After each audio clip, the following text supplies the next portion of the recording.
I guess you've seen that sign enough times, haven't you? Any bar or club that sells liquor by the drink or any retail store beverages is sure to have it in a prominent place. Bud and Jack went in to buy a case of beer for a picnic, and right now they think it's pretty unfair that they can't walk into a store like anyone else and buy liquor just because they're underage.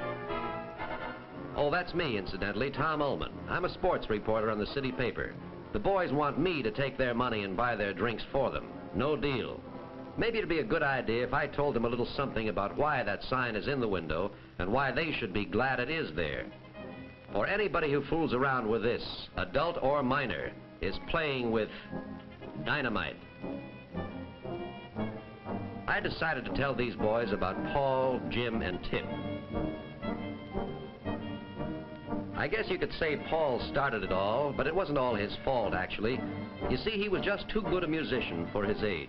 He played in dance bands with older fellows, and they taught him things he'd be better off not knowing.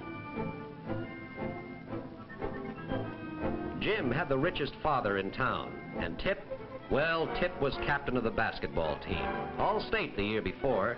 They saw something funny in the way their friend Paul was acting as soon as he joined them. According to Paul, it's no fun drinking alone. He wants company. The other boys have never tasted liquor before, so they have to be dared into it. That first drink isn't very enjoyable, I can tell you. It burns your insides and it makes your eyes water. Tip refused the drink. He said he was in training and basketball meant too much to him. But that isn't good enough for his friends. He has to be a sport. You'd be surprised at how little it takes to get you tight that first time. That's true with adults, but at high school age, even though your mind seems mature, your body isn't, and alcohol is a violent narcotic.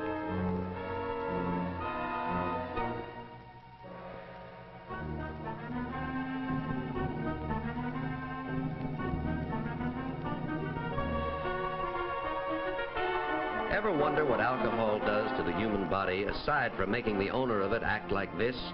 Well, let's take Paul as an example, since he started all this anyway.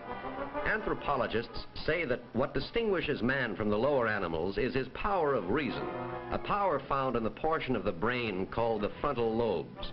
Well, when a drop of alcohol gets in the blood, that's right where it heads for, the frontal lobes.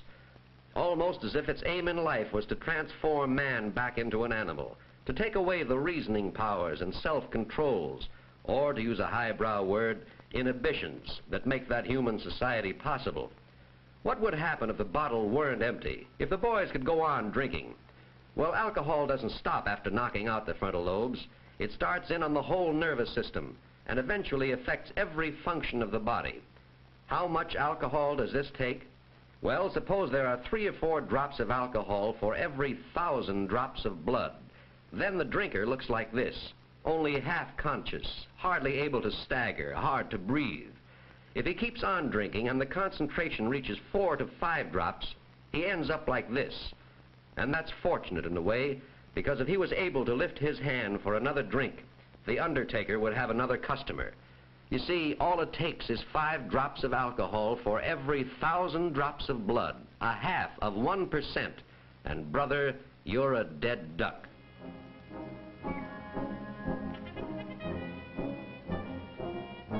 Well, that first night was the start.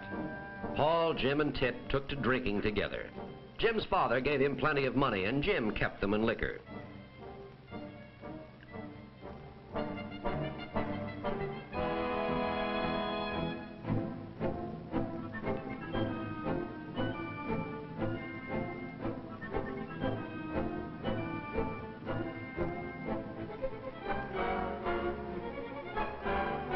Fortunately, a patrol car spotted Jim going through a stop sign, and he is picked up on suspicion of drunk driving.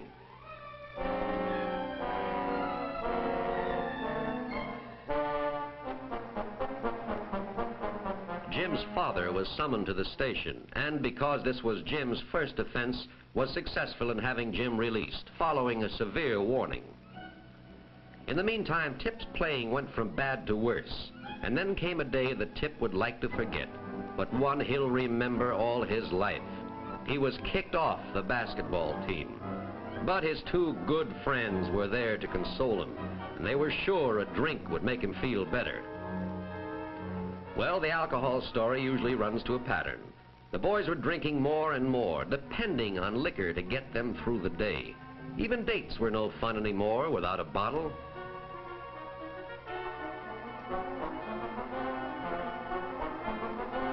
Naturally, what the waiter is doing is reminding them that he has a sign in his front window, too. We do not serve liquor to minors. But Jim had thought of that.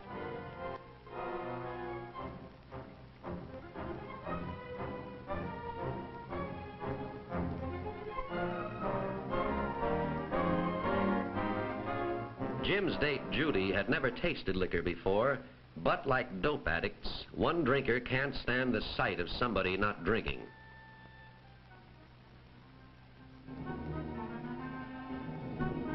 And soon, Judy catches the spirit of the thing.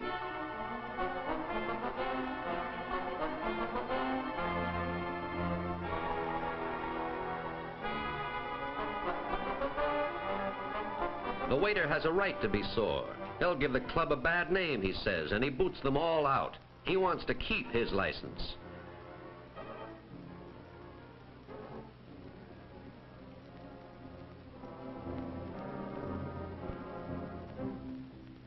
The boys can't understand Judy. Only 2 drinks and look at her.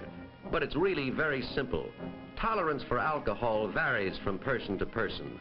Judy is one of those on whom it acts like a deadly poison.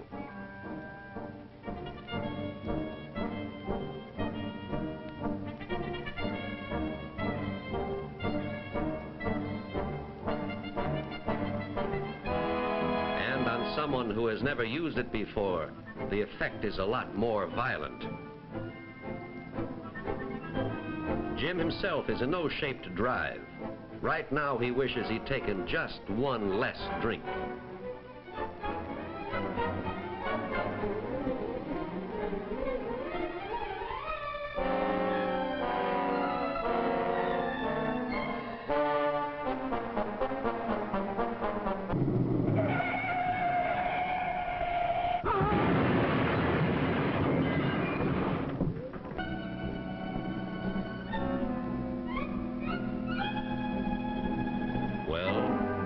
The result.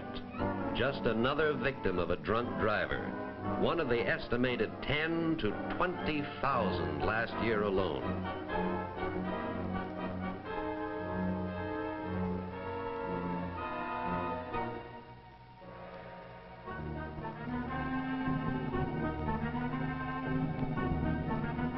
Jim failed a few tests in high school after he started drinking, but he never failed a test as serious as this one.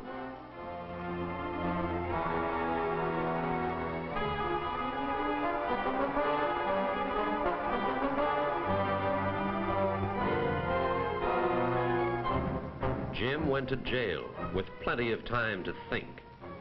Well, what happened to the 3 boys after the accident? Paul was almost a complete alcoholic for a while, but then he became one of the youngest members of Alcoholics Anonymous, and now he has a chance to save himself. Jim never got over that accident. When he got out of jail, he went back to drinking and ended up on Skid Row, a hopeless derelict. Tip, the 3rd boy, realized at the scene of the accident that he was playing in the wrong league. Right then, he made a vow never to touch a drop of liquor again, and he hasn't. How do I know? Because Tip is my son. Why did Americans in 1 year spend $2 billion more for liquor than for all education? That's a tough one to answer.